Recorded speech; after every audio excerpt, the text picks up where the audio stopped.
마태복음 3장 우리 1절에서 3절까지 말씀 같이 함께 교독하겠습니다. 신약성경 마태복음 3장 우리 1절에서 3절입니다. 그 교회가 조금 더운 것 같은데 문을 조금씩 열어놔 주세요. 마태복음 3장 1절에서 3절 제가 먼저 봉독합니다. 그때의 세례 요한이 이르러 유대 광야에서 전파하여 말하되 회개하라, 천국이 가까이 왔느니라 하였으니 함께 그는 선지자 이사야를 통하여 말씀하신 자라 일러스되 광야에 외치는 자의 소리가 있어 이르되 너희는 주의 길을 예비하라 그가 오실 길을 곧게 하라 하였느니라. 아멘.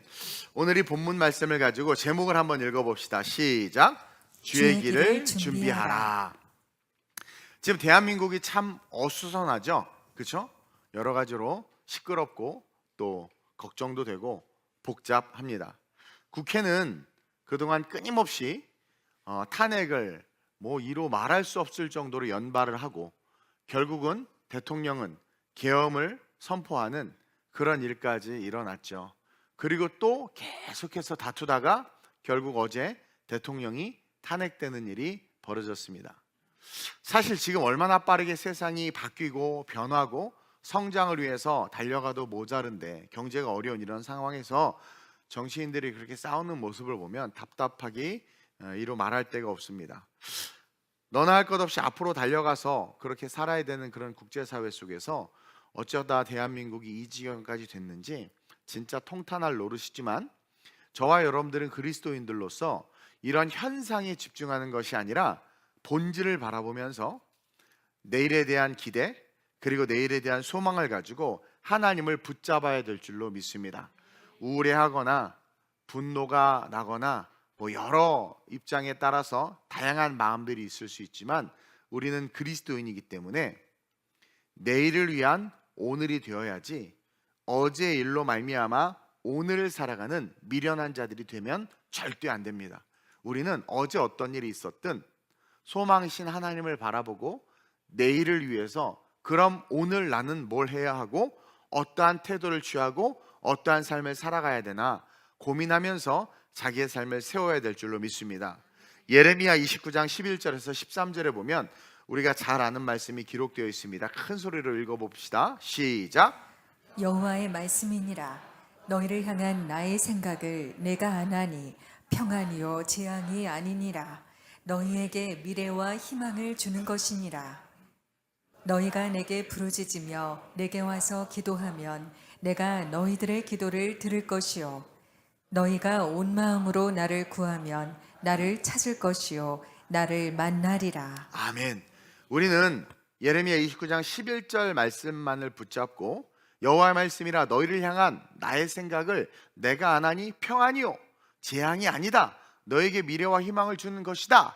그냥 이 말씀만을 붙잡고 오늘의 삶에서 내가 아무것도 하지 않은 채 하나님이 대한민국을 아름답게 회복시킬 거야. 우리 자녀들이 행복한 삶을 살 수 있도록 이 나라를 하나님께서 보호해 주실 거야라는 막연한 책임감 없는 기대를 가지고 그냥 오늘의 삶에 주저앉아 있는 경우들이 참 많아요. 여러분 예레미야 29장 11절의 이 말씀이 실제가 되기 위해선 12절 13절의 말씀을 우리가 지켜내야 되는 거예요. 성경은 평안과 미래와 희망을 주는 하나님의 말씀을 경험하기 위해서 12절 13절에 반드시 기록하고 있는데 뭐예요?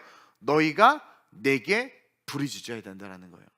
나라를 위해서 내일을 위해서 대한민국과 미래를 위해서 내게 누구에게 하나님에게 부르짖어야 된다는 거예요. 근데 어떻게 부르짖어야 되느냐? 내게 와서 하나님에게로 와서 하나님에게로 온다는 것은 뭡니까? 그분을 전적으로 신뢰함으로 기도해야 된다는 거예요. 그럴 때 우리의 기도를 들을 것이요 너희가 또 뭐래요? 온 마음으로 나를 구하며. 여러분 온 마음을 현대어로 말하면 영끌입니다. 영끌.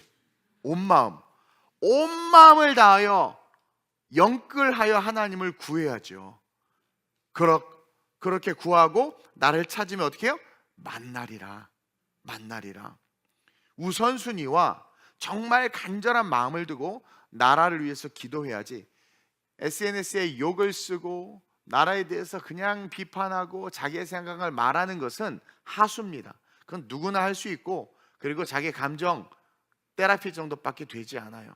우리 그리스도인들이라면 이것이 스태핑 스톤이 돼서 딛고 일어나 디딤돌이 돼서, 아, 내일을 위해서 내가 기도하지 못했구나, 내일을 위한 오늘의 나의 자리를 찾아야 되겠다, 영끌로 기도해야 되겠다, 오늘 나의 삶의 자리에서 간절히 정말 하나님 앞에 성전에 나와서, 여러분 성전에 나와서 기도하는 게 아무것도 아닌 게 아니라 정말 중요한 거. 왜?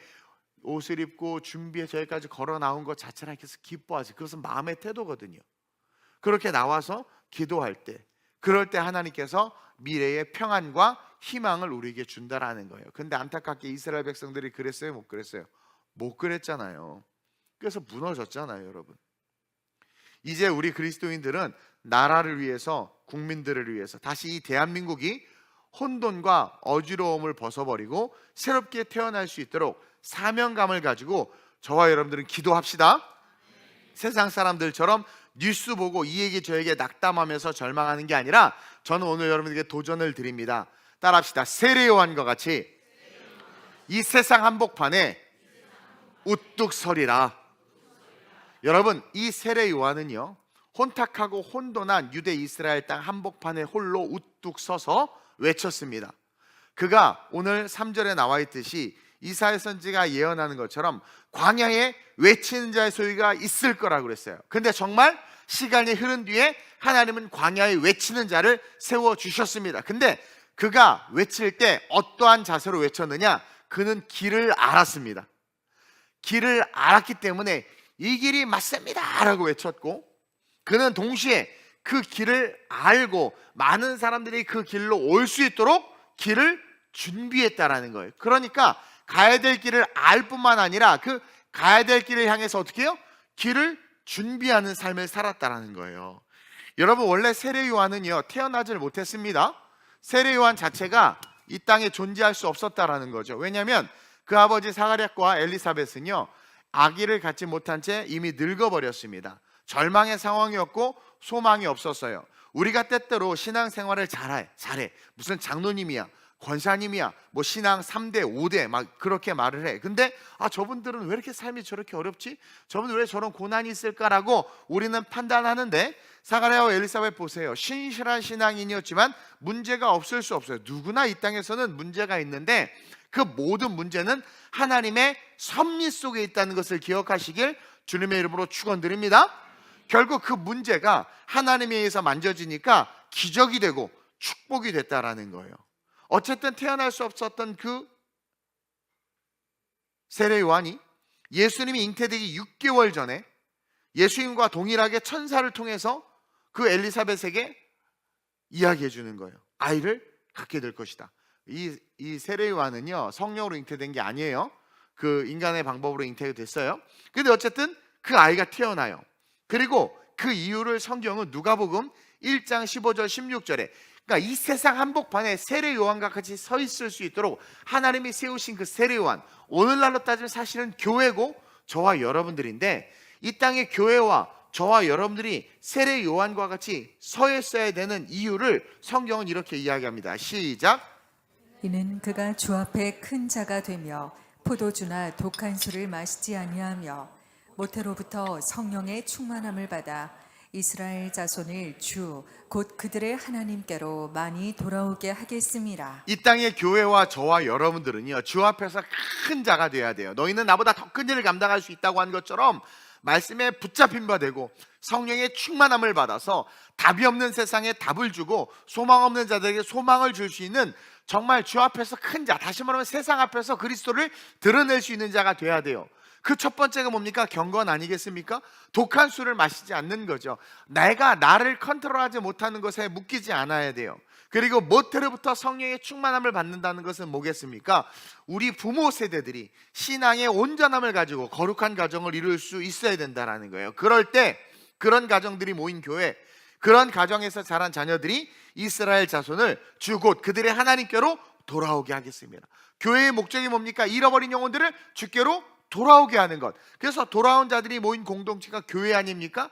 그렇게 하나님께서 세례 요한을 세운 이유는 세상 가운데 길을 알고 길을 외치며 길을 몰라 방황하는 수많은 영혼들을 주께로 이끌기 위해서 부르셨다라는 거예요. 대한민국이 혼돈과 혼란 속에 있을 때 오히려 교회는 해야 될 일이 더 많아진 거죠. 위로해야 될 일이 더 많고, 그리고 이 나라 이민족으로 해서 기도해야 될 일도 더 많고, 죽어가는 자들, 방황하는 자들, 상처받은 자들에게 예수를 전해야 될 기회가 어떻게 보면 더 많은 겁니다. 분명한 목적을 가지고 태어나게 하셨고, 그 목적대로 세례 요한은 길을 알았고 그 길을 준비하는 자로 멋지게 서 있어요. 오늘 본문 1절 3절이죠. 시작. 그때에 세례 요한이 이르러 유대 광야에서 전파하여 말하되 회개하라 천국이 가까이 왔느니라 하였으니, 그는 선지자 이사야를 통하여 말씀하신 자라. 일러스되 광야에 외치는 자의 소리가 있어 이르되 너희는 주의 길을 준비하라, 그가 오실 길을 곧게 하라 하였느니라. 아멘. 지금 아주 멋진 모습으로 서서 예수님보다 6개월 앞서서 광야에서 복음을 전파하는 이 세례 요한, 주의 길을 준비하라, 그가 오실 길을 곧게 하라. 오늘 우리에게 주시는 성령의 음성인 줄로 믿습니다. 여러분, 선지자 이사야의 예언이 사가랴과 엘리사벳을 통해서 이루어졌고, 그렇게 등장한 세례 요한은 사명대로 광야에서 외치는 자가 됐어요. 저와 여러분 어떻습니까? 그냥 살다 지옥 갈 수 있는 인생이었습니다. 그냥 살다 사라질 인생이었어요. 근데 어느 날 누군가를 통해서, 혹은 극성맞은 신앙의 부모를 통해서 주의 은혜를 알게 되고 예수 그리스도를 믿고 복음으로 변화됐잖아요. 여러분들의 자녀가 아직 신앙생활을 안 하고 문제를 일으켜도 걱정할 필요 없어요. 부모 세대가 신앙 안에 서 있으면 그 아이들은 아름답게 랜딩 기어를 내리고 착륙해서 상상하지 못하는 신앙의 모습을 일어납니다. 뭐 예를 들 사람이 너무 많아요. 여기 지금 우리 지금 간사 사역하는 애들도 그렇고 제가 다 알잖아요. 과거를 다 그렇게 되게 돼 있어요. 그렇다면 이 세상을 향해서 주의 길을 예비하고 주의 척경을 평탄케 하라 외치는 삶은 바로 누구에게 요구하는 삶이다? 우리에게 요구하는 삶이다. 세상을 향해서 회개를 촉구하고 죄를 인정하고 돌이키라고 외치는 외침을 외치고, 말씀을 기준으로, 여러분 항상 우리의 기준은 말씀이어야 돼요. 말씀을 기준으로 옳음과 그름을 분명하게 세상에서 말할 수 있는 자들이 돼야 돼요. 감정에 의해서 말할 수 있는 건 누구나 말할 수 있고, 강아지나 염소나 말할 수 있고, 내 선호도에 따라서 소리를 지르고 데모를 하고 뭐 강력하게 피력하는 것은 누구나 할 수 있습니다. 그러나 내 선호도와 맞지도 않아, 내가 생각해도 아닌 것 같아, 근데 성경에 이렇게 말해? 그러면 성경에 말하는 것을 위해서 내 것을 겸허히 내려놓고 그것을 말할 수 있는 자들로 우리는 다시 거듭나야 될 줄로 믿습니다.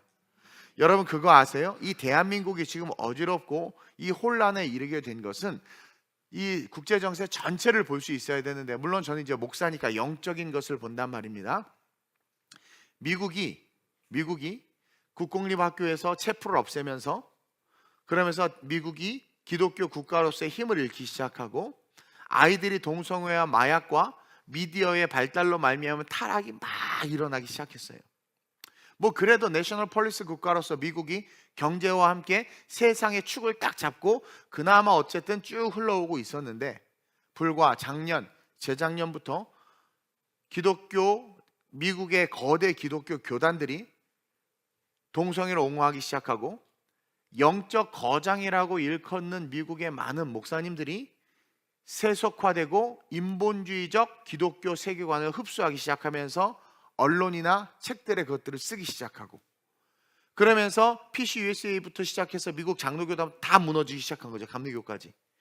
그게 이제 올 중반까지 이어지고 있는 사태고, 앞으로 엄청나게 혼돈 가운데 휩쓸려 갈 거예요. 그러는 상황에서 그냥 제가 느끼는 건데, 그런 상황에서 전 세계 가운데 그나마 복음주의, 건강한 복음주의적인 세계관을 가지고 기독교 하나님의 선교와 하나님의 나라를 일구어가는 가장 강한 나라가 사실은 대한민국입니다. 영국에서도 선교사를 보내달라고 그러죠. 미국은 지금 저렇게 무너지고 있죠. 이러한 이때에 마귀가 이 대한민국을 무너뜨리기 위해서 거짓의 영을 통해서 역사했다고 저는 영적으로 그렇게 느끼고 있어요. 여러분, 이 대한민국이 이렇게 어지럽고 혼란에 이르게 된 것은 지금 유일하게 동성애를 반대하고 있고, 유일하게 기독교 세계관을 지키기 위해서 기독교 교회들이 뭉치고, 그리고 외치는 나라가 이 대한민국이거든요. 그것을 알기 때문에 이 대한민국을 무너뜨리려고 거짓의 영이 날뛰기 시작한 거죠. 여러분, 이 대한민국이 어지럽고 혼란하게 된 것은 거짓말 때문이고 거짓의 영들 때문이에요. 가짜뉴스 한참, 뭐 외국에도 마찬가지로 한참 이슈가 되면서 그냥 그걸 분별하면 되는데 어느 순간 그런 여러 가짜 뉴스들이 나에게 진실로 와닿기 시작하는 거죠. 우리에게 우리의 생각과 마음을 움직이고 입술을 움직이는 동기가 되기 시작했던 거죠. 여러분, 거짓은요, 혼란과 혼돈과 분열을 일으키고 거짓의 결론은 결국 자멸하게 만드는 힘을 갖고 있어요. 거짓은 진리는요, 모든 것을 바로 세우는 힘을 갖고 있고요, 거짓은요, 그 모든 것들을 자멸하게 만들어 버립니다. 우리는 솔로몬의 판결에 대해서 알고 있죠. 솔로몬 왕이 왜 유명합니까? 그 솔로몬의 판결은 예수 안 믿는 사람들도 알아요. 열왕기상 3장 16절에서 28절에 나오는 이야기인데, 어느 날 재판관 앞에, 솔로몬 왕 앞에 두 여인이 한 아기를 데리고 온 거예요. 그러면서 서로 자기 아기라고 우기는 거죠. 그러니까 어떻게 합니까? 솔로몬이 고민하다가 야, 칼 갖고 와, 정확하게 반을 잘라 나눠줄게 했더니 한 여자는 감사합니다, 차라리 그게 낫겠습니다. 내가 이 여자 때문에 이 여자랑 이렇게 내 아기 두고 싸우느니 정확하게 갈라서 진짜 내 아기 몸뚱아리 반이라도 갖게 해달라고. 근데 또 한 여자는 아니라고 내가 거짓말했다고, 미안하다고, 이 아이는 이 여자께 맞다고, 이 여자 거라고, 내 아이 아니라고, 죄송하고 내가 거짓말했다고, 그러면서 울면서 그 아이를 포기해요. 우리가 잘 알듯이 누가 진실입니까? 생명을 살리는 게 진실 아니겠어요? 그러자 솔로몬 왕이 어떻게 합니까? 그 반이라도 갈라서 달라는 여자가 거짓인 줄 알고 처형을 하고 그 아기를 그 양보한 여자에게 줬단 말이에요. 여러분, 이 거짓은요, 보세요, 맞습니다, 잘라서 주십시오, 그것을 진실로 만약에 받아들이게 되면 어떻게 되는 거예요? 모두가 파멸하는 거예요. 한 아기의 생명도 죽고, 여인 혼자 지가 자다가 아기를 죽였으면서, 지가 깔고 자다가 아기를 죽였으면서, 그렇죠? 자기 아기도 죽었을 뿐만 아니라 자기가 죄를 쌓게 되고, 그리고 남의 아기까지 죽이는 죄를 범하게 되고, 이 엄마는 무슨 잘못이 있어요? 그렇죠? 자기 애인데 이놈이 거짓말로 계속 우겨가지고 이길 힘이 없으니까, 막 모든 걸 동원해서 거짓말로 하니까 이길 힘이 없으니까 어떻게 돼요? 자기 자식까지 죽고, 모두가 자멸하는 게 거짓이 이기는 세상, 거짓이 주도하는 세상의 결론이란 말입니다. 근데 솔로몬이 어떻게 했습니까? 진실을 보는 눈이 있었던 거예요. 본질을 보는 눈이 있었던 거죠. 그래서 어떻게 합니까? 거짓으로 모두가 파멸에 이를 수밖에 없는 상황에서 진실로 정의를 세우게 됐다라는 거죠. 여러분, 우리 모두는 바로 그 진리와 공의와 정의를 이 마귀가, 이 거짓의 영이 파멸로 이끌려고 한다. 여러분, 한국교회가 그래도 진리와 공의와 정의를 가지고 그나마 전 세계 모든 교회들보다 정말 거룩하게, 술도 마셔도 된다 안 마셔도 된다 다 따지지만 덕이 안 된다는 이유로 대부분의 목사와 기독교인들이 술을 안 마십니다. 이런 나라가 없습니다. 이건 대단한 나라입니다. 담배요? 아니 뭐 핀다고 뭐 성경에 그런 말도 없는데, 대부분의 기독교인들이 많이 피우는 다른 나라 다 가보면, 근데 유교적 그런 세계관이 건강하게 작동하는 것 중에 하나이기도 하지만, 어쨌든 우리 성령님 화생방 훈련 시킬 수 없다고 그냥 담배 피지 않아요. 나름대로 어쨌든 윤리적이든 인격적이든 도덕적인 영역까지도 그리스도 앞에서 그리스도를 섬기는 것이, 어떻게 섬기는 것이 아름다운가에 초점을 맞춰서 정말 경건의 모습으로 예수를 따르는 민족, 예수를 섬기는 민족이 대한민국이란 말이에요.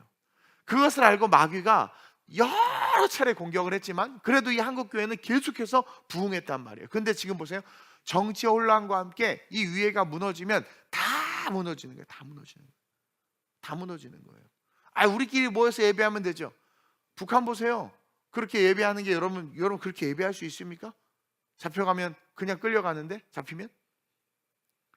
이게 지금 이 대한민국을 바라보고 뭐 이렇다 저렇다 말할 것이 아니라, 우리 스스로가 진리와 공의와 정의를 세워서 우리를 파멸로 이끌어가는 거짓과 대항하기 위해선 세례 요한과 같이, 지금 예수님께서 예수님 탄생 6개월 전에 그를 앞세워서 외치게 한 것처럼 재림의 주님 앞서 있는 우리 교회가 외칠 수 있어야 된단 말이에요. 아모스 선지자, 제가 개인적으로 상당히 좋아하는 선지자인데, 아모스 선지자 역시 이스라엘 백성들과 종교 지도자들이 거짓으로 이스라엘 백성들을 속였습니다. 하나님 앞에 제사하기 위해서는 일해야 된다. 하나님이 기뻐하시는 것은 이런 것이다. 이렇게 해도 괜찮다. 우상을 숭배하지만 그거 다 알아. 근데 절기 때만 나오면 된다. 그러면서 이스라엘 백성들을 이스라엘 지도자들이 거짓으로 그들을 타락시키기 시작했단 말이에요. 그러니까 아모스가 그걸 보면서 하나님의 공의와 정의가 하나님의 백성들에게서 사라지는 것을 보고 이렇게 외쳐요. 아모스서 5장 21절 24절입니다. 시작. 내가 너희 절기들을 미워하여 멸시하며 너희 성회들을 기뻐하지 아니하나니 너희가 내게 번제나 소제를 드릴지라도 내가 받지 아니할 것이요 너희의 살진 희생의 화목제도 내가 돌아보지 아니하리라. 내 노랫소리를 내 앞에서 그칠지어다. 내 비파소리도 내가 듣지 아니하리라. 오직 정의를 물같이 공의를 마르지 않는 강같이 흐르게 할지어다. 거짓에 지배당하고 거짓으로 드리는 예배, 거짓으로 하는 회개, 거짓으로 드리는 찬송, 공의와 정의가 사라진 채 거짓에 휩쓸려서 드리는 모든 예배를 역겨워하시면서 뭐라고 말합니까?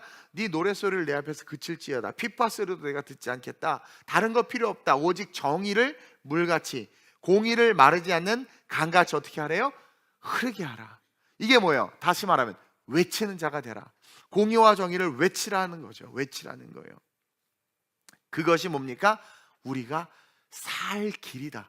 세례요한은 길을 알고 그 살 길로 그들을 이끈 것처럼 한국교회와 저와 여러분들은 길을 알아야 하고 그 길로 사람들을 이끌 수 있어야 돼요. 여러분, 자기 하나 살려고 자신을 위해서 모두를 죽이는 게 거짓이라는 거 아십니까? 그게 사탄의 역사의 시작이에요. 그게 거짓의 시작이에요. 사탄이 자기 하나 살려고 하나님이 창조한 피조세계를 다 죽여버렸잖아요. 요한복음 8장 44절 볼까요? 시작. 너희는 너희 아비 마귀에게서 났으니 너희 아비의 욕심대로 너희도 행하고자 하느니라. 그는 처음부터 살인한 자요 진리가 그 속에 없으므로 진리에 서지 못하고 거짓을 말할 때마다 제 것으로 말하나니 이는 그가 거짓말쟁이요 거짓의 아비가 되었음이라. 아멘. 마귀는 거짓말쟁이고 거짓의 아비였어요. 거짓의 시초라는 거, 오리지널이라는 거죠. 왜? 먹으면 죽는다고 하나님이 말했는데 먹어도 죽지 않는다라고 이야기한 겁니다. 거짓이 에덴 동산에 들어왔고 거짓이 아담과 하와에게 들어왔고 그 거짓으로 말미암아 우리가 다 타락해 버렸잖아요. 그러니까 그 타락한 우리를 뭐라고 성경이 규정합니까? 너희는 너희 아비 마귀에게서 났다. 그러니까 거짓말하는 놈들은 다 마귀 새끼예요. 너희 아비의 욕심대로 너희도 행하고자 하느니라. 아비의 욕심이 뭡니까? 여기서 말하는 아비가 돼요. 마귀의 욕심대로 우리가 해야 하는 거예요. 그러니까 거짓을 행하면서 하는 모든 자들은 마귀의 욕심을 채워주는 거예요. 마귀를 위해서 일하는 거란 말입니다. 그래서 결국 어떻게 돼요? 에덴이 무너지고 우리가 이 원죄로 말미암아 얼마나 고통을 받고 있습니까? 거짓말하는 것 자체가 사탄 짓이라는 거예요. 거짓말이 판을 치면서 이스라엘이 무너졌고 이 거짓말 때문에 이 대한민국 역시 지금 무너지고 있는 거 아니겠습니까? 따라서 우리는 이 시대에 세례 요한과 같이 회개를 촉구하며 주님을 영접할 수 있도록 길을 준비해야 돼요. 하나님이 잉태되시기 6개월 전에, 예수님을 잉태하기 6개월 전에 세례 요한을 먼저 잉태케 한 것은 진리와 정의와 공의를 위해서 외치는 자를 먼저 세운 겁니다. 재림의 주님 앞서 교회를 세우고 저와 여러분들을 세운 건 우리가 이 세상을 향해서 성경의 세계관을 가지고 외칠 수 있는 자가 되라는 거예요. 좌우의 선호도나 내 어떤 인간의 개인적인 취향이나 어떤 나의 개인적인 소견에 의한 외침이 아니라 우린 이 시대 가운데 성경이 무엇을 말하고 있고 어떻게 삶을 살아야 되는지를 전하고 가르쳐 줄 수 있어야 된다는 거죠. 신실한 제사장을 아버지로 뒀습니다. 그렇죠? 이 세례 요한은 또 아론의 자손인 신실한 어머니를 두었어요. 하나님은 그런 사가랴와 엘리사벳에게 세례 요한을 태어나게 했습니다. 우리 크리스찬 가정들은 신실한 아버지, 신실한 어머니로서 삶의 자리에서 서 있을 수 있어야 우리의 다음 세대들이 이 대한민국을 바로 세울 수 있고 주님 오실 길을 예비할 수 있어요. 우리가 신실하게 신앙생활하고 신실한 가정을 세우는 게 왜 중요한지 보여주고 있는 거예요. 그 신실한 가정을 통해서 하나님은 하나님의 외치는 자, 하나님의 역사를 이루어가고 있다라는 거예요. 자녀가 없는 이들에게 하나님이 자녀를 주시고 동시에 그 자녀가 주의 길을 예배할 수 있는 축복을 주신 것 같이 신실한 가정을 통해서 하나님은 이 시대에 필요한 역사를 반드시 이루어 가신다라는 거죠. 신실한 교회를 통해서 하나님이 이 시대를 이끌어갈 역사를 반드시 이루어 간다라는 거예요. 그래서 글로벌 미니스트리를 통해서 정말 다음 세대 대통령이 우리 교회에서 나왔으면 좋겠고, 위정자들이 세워졌으면 좋겠고, 하나님의 관점으로 사업을 하는 자들이 일어났으면 좋겠어요. 하나님께서 엘리사벳에게 세례 요한을 키울 때 어떻게 키우라고 가르칩니까? 구별되게 키우라고, 독주를 금하고 그가 하나님 앞에 바로 설 수 있도록 키우라고 이야기합니다. 이것은 뭡니까? 이 교회가 성도들을 향해서, 우리가 세상을 향해서 구별된 삶으로 서야 된다라는 거예요. 근데 우리가 똑같이 세상 사람들과 별반 다를 바 없이 살아가니까 목사의 말을 안 듣고 성도의 말을 안 듣고 교회의 말을 안 듣는 거예요. 교회를 무서워하지 않잖아요, 세상. 옛날에는요, 그래도 기독교인들, 그리스도인들, 목사님들 그러면 힘이 있고 세상이 그 말을 받아들였어요. 영향력이 있었단 말입니다. 근데 지금은 어때요? 목사로 그러면 싫어한다니까. 내가 식당 가서요, 목사 팀이면 싫어해요. 이런 세상이 돼버렸다니까요. 카페 가면 그리스도인들 제일 싫어해. 왜? 권사님 엄청 시끄럽게 떠든다고. 커피도 한 잔도 안 시킨대. 양이 많다고 한 잔 시켜서 둘이 나눠 먹는데. 그러면서 4시간씩 있대. 제일 싫대. 권사님들 제일 싫대. 그래서 한 잔씩 드세요. 그러면 돈 아깝게 뭘 먹어? 그러면서 막 그냥 시켜주세요. 그냥 한 잔씩. 제일 싫대. 제일 싫대. 질서 안 지켜. 새치기해. 어머 죄송해요. 권사님 일로 와. 공항에서 줄 서 있는데 일로 와. 비군이 일로 와. 그래 차라리 비군이 일로 와라. 그러면서 계속해서 우리 스스로가 영적인 권위를 깎아먹기 시작하는 거죠. 여러분, 이 대한민국은 정말 기도로 국회가 세워졌습니다. 하나님께서 이 대한민국을 정말 너무나도 사랑하시거든요. 근데 지금 거짓으로 도배돼 버렸잖아요. 백성들은 무엇이 옳고 그른지 알지 못해요. 미디어가 주는 정보만 받을 뿐이지. 자기의 선호도가 진리가 되는 세상이 되어버렸습니다. 내 선호도가 신앙이 되어버렸잖아요. 질이 멸렬할 수밖에 없는 위험 속에 있다라는 거죠. 저는 여러분들과 함께 주의 길을 준비해야 되겠다. 성탄을 준비하면서 어제 설교가 계속 막혀가지고 고민을 하는데 제 안에 답답함이 있었던 것 같아요.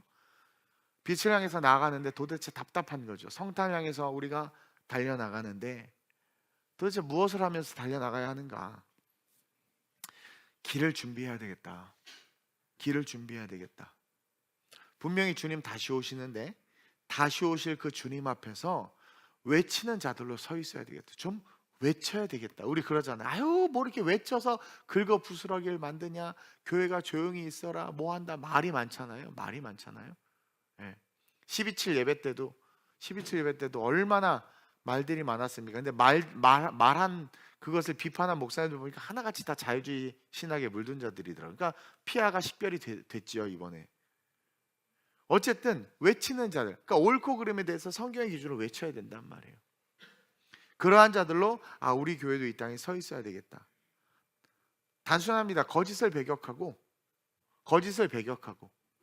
그래서 여러분 거짓말하지 않았으면 좋겠어요. 거짓을 배격하고 성경적 진리를 기반으로, 이게 중요해요. 이 성경적 진리, 푸른 마르고 꽃은 시드나 주의 말씀은 영영의 소리라고 했기 때문에 이 성경적 세계관, 이 성경의 말씀을 기반으로 공의, 정의를 외치면서 우리는 기도해야 될 줄 믿습니다.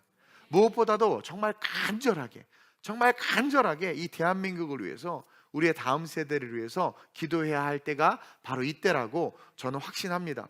다시 이 땅에 평안이 임할 수 있도록, 대한민국이 다시 선교의 강국이요 복음의 강국으로 끝까지 남아 있을 수 있도록.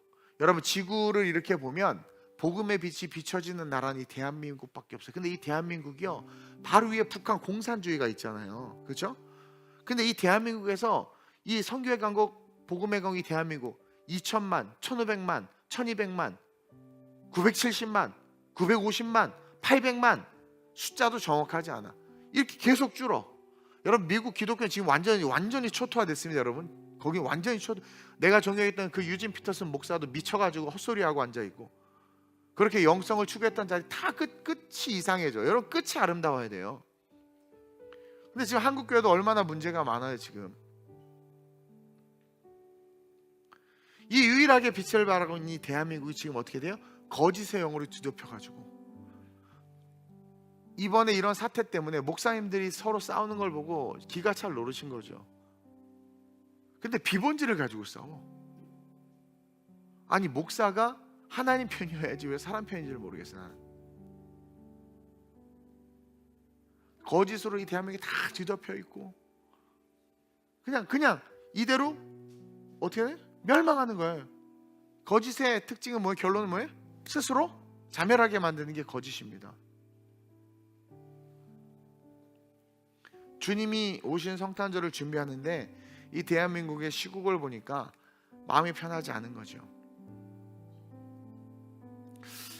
앞으로 매 대표 기도나 모든 기도할 때 그냥 나라를 위해서 항상 꼭 기도하시고 위정자들을 위해서 기도하시길 주님의 이름으로 부탁드립니다. 그리고 우리 교회 성도들만큼은 좌우의 노선에서 서는 것이 아니라 뭡니까? 말씀의 노선 위에 서서 외치면 그 외침이 진리예요. 그럼 하나님께서 그 외침대로 이끌어 갑니다. 이제는 사람 편을 드는 건 한계가 있어요. 이제 사람 편으로 할 수 있는 거 없어요. 하나님의 편에 서서 일하는 자들이 일어나야 돼요. 그래서 저는요 이렇게 기도하겠습니다. 국회의원들 중에 분명히 예수 믿는다고 말하는 거지 같은 것들이 있을 거라고 저는 봐요. 거지 같다고 말하는 것은 진짜 신앙이 있으면 그렇게 못하죠. 그들이 회개하길 기도하고 있습니다. 성령이 그 마음을 좀 만져줬으면 좋겠고, 또 이 나라를 생각하는 많은 정말 거룩한 하나님 안에서 거룩한 그런 의분을 가진 거룩한 하나님의 지도자들이 새롭게 일어나길 기도하고 있어요. 그러면서 동시에 한국교회는 뭘 해야 되느냐? 가정을 신실한 기독교 가정으로 세워나가야 된다는 거예요. 특히 믿음의 아버지들, 자기가 본이 되지 못하면서 자식을 향해서 이렇게 하라라고 말하는 것처럼 자녀를 망치는 교육이 없어요. 본인이 본이 돼야 돼요. 본인이 핸드폰 내려놓고 본인이 집에서 책 읽는 모습 보여주고, 본인이 일찍 들어오고, 본인이 집에서 밥 먹는 것을 하고 해야 아이들도 배우는데, 자기는 자유로우면서 남에게 규제를 가하는 것은 절대로 좋은 결과를 맺을 수 없다라는 거죠. 독한 술을 마시지 말게 하라고 그랬어요. 다시 말하면 하나님의 몸이 세상에 의해서, 내가 아닌, 내 의지가 아닌, 성령의 의지가 아닌 다른 것에 의해서 주도되지 못하도록 하라고 그랬습니다. 그러면서 성령 충만을 받게 하라고 그랬어요. 우리의 성도들, 교회의 모든 가정들은 이것을 지키면서 스스로를 세워가고 가정을 성령 충만하게 세우기 위해서 기도해야 될 줄로 믿습니다. 우리 나라를 위해서 한번 기도합시다. 우리가 죽어가는 세상을 향해서 그들이 돌이킬 수 있도록 우리는 또 전도해야 될 것 같아요. 전도 끊임없이. 그리고 주변에 좌우로 막 싸울 때 당신 예수 믿습니까? 그러면 예수 믿는다고 그러면 우리 말씀으로 돌아갑시다. 말씀으로 돌아갑시다. 나라를 위해서 기도합시다. 사람 의지해봤자 이 사람이 되면 신드롬 많잖아요. 누구하고 누가 되면 되고 뭐 하는데 됩니까? 그게 안 돼요. 여러분, 사람에게 소망을 두면 망할 수밖에 없어요. 하나님에게, 우리 예수님에게 소망을 주시게 해달라고, 그리고 그런 사람들에게 그렇게 예수님 의지하자고, 예수님 붙잡자고 기도하시길 주님의 이름으로 축원드립니다. 여러분들의 인생이 꼬입니까? 제가 그랬죠. 고난 속에 여러분들이 예수의 길을 걸어가면 그것이 고난이 오고 시련이 와도 그 안에 반드시 축복이 있다고 그랬어요. 그러면 걸어가는 길에 축복이 분명히 뿌려집니다. 그래서 기쁨으로 단을 거둘 때가 와요. 그것들을 기대하면서 고난을 뚫고 걸어가 세례 요한과 같이 이 세대 한복판에서 복음을 외치는 자들, 그 한 사람이 내가 될 수 있게 해달라고, 우리가 주님의 길을 예비할 수 있게 해달라고. 오늘 우리 송년 음악회 하죠. 아니 음악가들 뭐 바빠요. 자기 할 일 많지만 지구상에서 가장 가치 있는 공연이 난 이거라고 생각해요. 돈 버는 공연, 사람한테 인기 받는 공연, 그거 시간 지나면 누가 알아주는데, 뭘 알아주는데요. 근데 영혼 구원으로 해서 전도를 해서 하는 음악회, 이건 영혼까지 기억되는 거예요. 여기에 모든 걸 쏟아야 되는 거 아니겠습니까? 마찬가지죠. 주일날 이 시간 드리는 예배 아무것도 아닌 것 같다고요? 여러분들의 일주일, 그 일주일에 하루 24시간, 일주일에 그 모든 시간 가운데 하나님이 기억하고 받으시는 시간은 이 시간밖에 없어요. 고작 일주일에 이 한두 시간, 이것밖에 없단 말이에요. 이것이 지구상에서 가장 중요하고 소중한 시간이라는 거죠.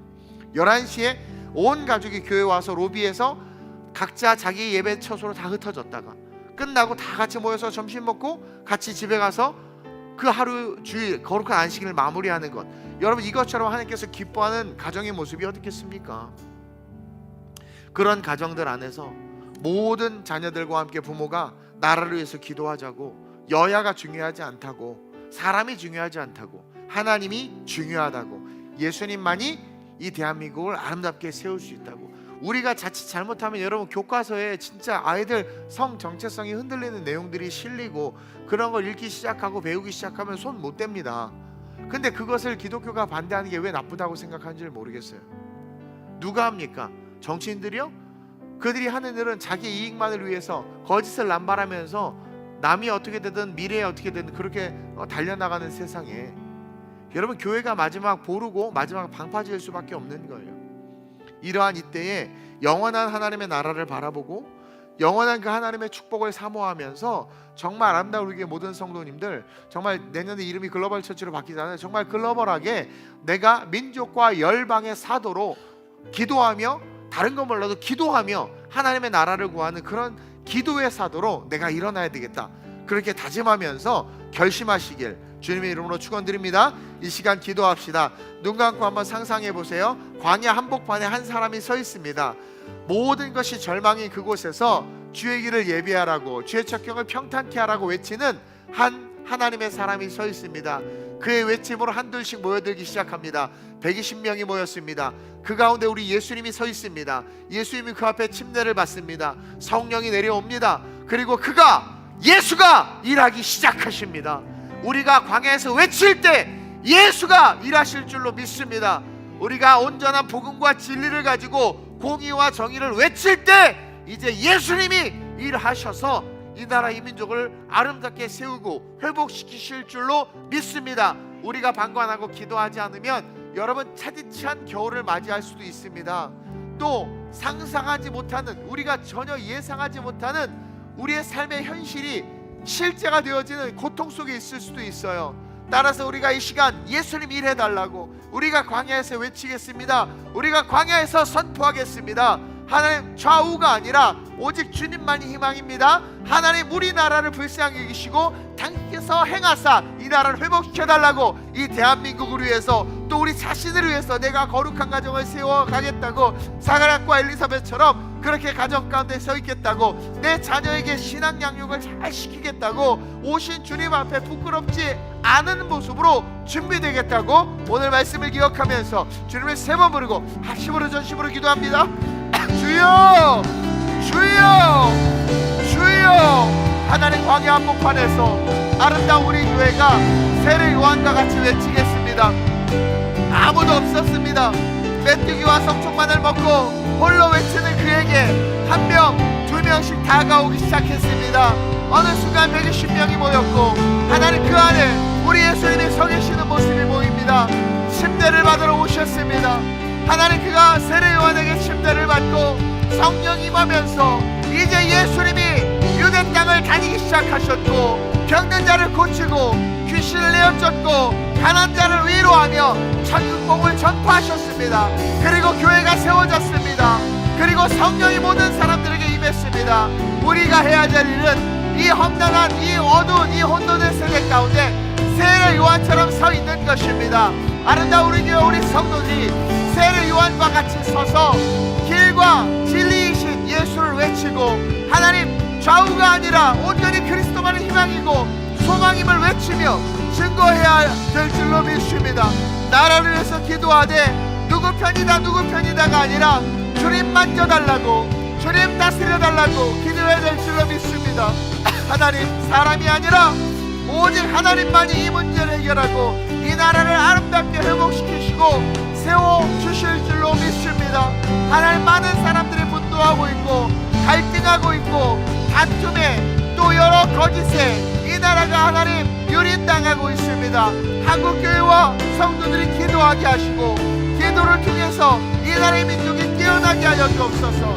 성령을 통해서 이 나라의 민족이 살아나게 하여 주옵시고 이 대한민국의 선교의 강국이요 복음의 강국으로 흔들림 없이 다시 일어나게 하여 주옵소서.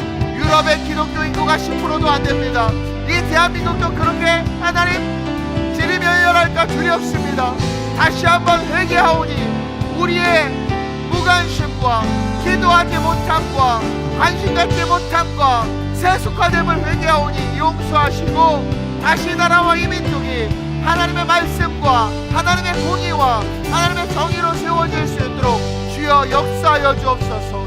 우리 각 가정이 아름답게 신실한 가정으로 일어나게 하시고 우리의 자녀들이 이 시대의 세례의 왕과 같이 하나님 아름답게 세상과 구별되어 자라날 수 있도록 성령의 역사하시고 함께하여 주시옵소서. 이 나라 이 민족을 회복시켜 주옵소서. 좋으신 아버지 하나님, 도처에 분열과 갈등이 가득합니다. 심지어 아파트 단지 안에서 주민들끼리도 다툼과 욕설이 오가며 지금의 시국에 있어서 분열과 혼돈이 우리가 살아가는 삶의 가정까지도 하나님 영향을 주고 있음을 봅니다. 한국교회와 교회 지도자들까지도, 아니 전세계 모두가, 대한민국 모두가 지금 하나님 여러 갈등과 아픔을 겪고 있습니다.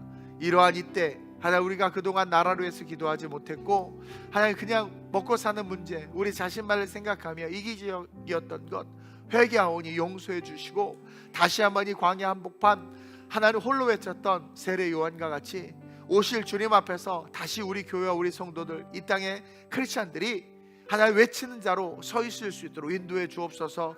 자신의 선호도나 어떤 자신의 가치에 따라 외치는 것이 아니라 오직 말씀이 말씀하고 있고 기록하고 있는 신앙의 양심과 정의와 진리와 공의에 따라 외치는 자들 되게 하시고 무엇보다 나라와 민족을 위해서 기도하되 위정자들을 위해서 기도하게 하셔서 하나님이 만지실 수 있도록, 그래서 이 나라 이 민족이 하나님 든든히 설 수 있도록 선교의 강국이요 복음의 강국으로 하나님 영원까지 세워질 수 있도록 인도해 주옵소서. 하나님 시작된 러시아 우크라이나 전쟁이 끝나지 아니하고 있으며 하나님 이스라엘도 계속해서 여러 모양으로 싸우고 있고 우리 대한민국 머리 위에는 북한이 도사리고 있으며 지금 하나님 여러 가지 정세들이 좋지 않은 이러한 상황에서 이 대한민국이 혼란과 혼돈 속에 있습니다.